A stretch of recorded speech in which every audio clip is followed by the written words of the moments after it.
Hey folks, this is Riker, bringing you a Diablo 3 Reaper of Souls 2.1 guide to a new top fire-based Demon Hunter build. Patch 2.12 has changed up the Demon Hunter significantly, and the build that I'm going to show you right now is one that was used to top the leaderboards on the public test realm, and has also been topping the leaderboards now that the patch is live. There are also cold and lightning Demon Hunter builds that have been making it onto the leaderboards, and over the coming days and weeks, I plan on covering all of them, as well as refining this current build, which will without a doubt see some changes as new ideas and new strategies emerge. So be sure to check back in the future for all these updates. In the meantime, let's bring up the skills. I call this build the Crossfire build, and I call it that for two reasons. First, because it's fire-based, and second, between yourself and your 5 sentries that you're gonna have firing off multi-shot arrows everywhere, anyone on screen is getting caught in the crossfire. Just like any endgame Demon Hunter build, this is a Marauder build. You need to have 5 pieces of Marauder, but we'll get to the individual pieces of gear later.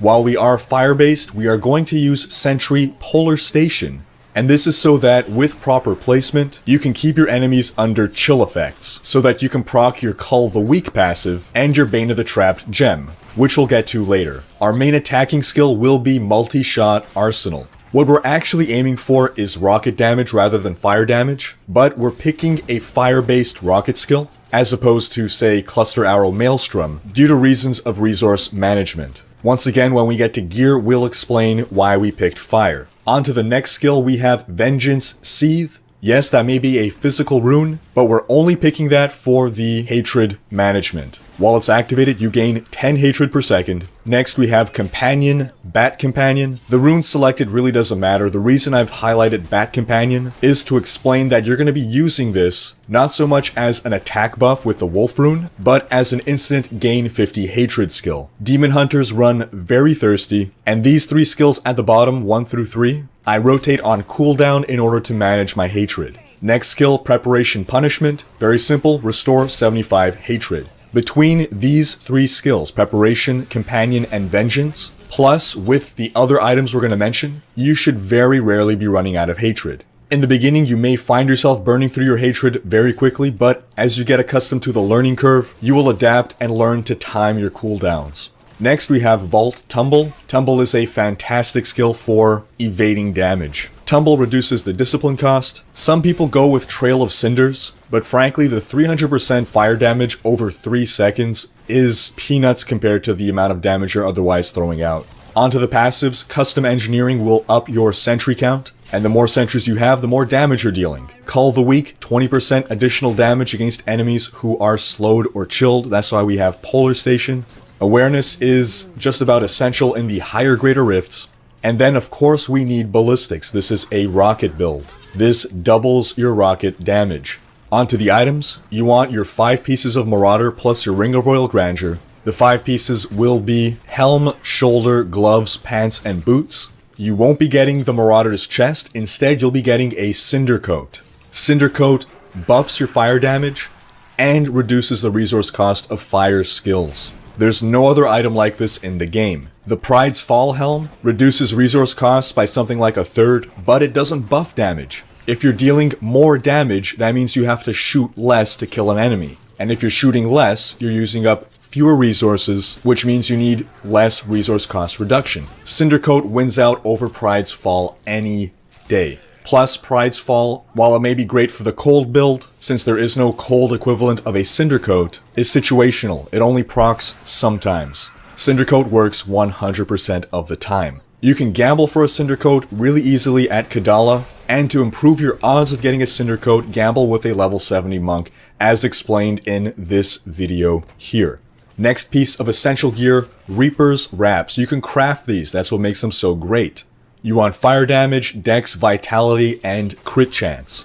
And the reason we want Reaper's Wraps is because health globes restore primary resource. You're going to be vaulting around to grab those health globes to restore hatred.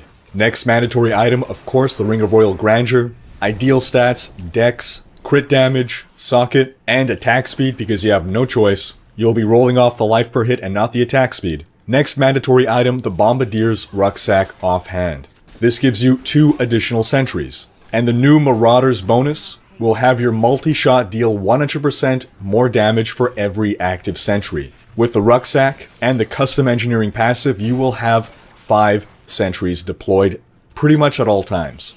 And you definitely want to roll multi-shot damage on that rucksack. Apart from that, for your other ring, if you're playing in a group, Stone of Jordan will be best in slot. If you're playing solo, you want the double unity setup. 1 unity for yourself, 1 for your follower, and you equip the follower with that token that makes him invulnerable.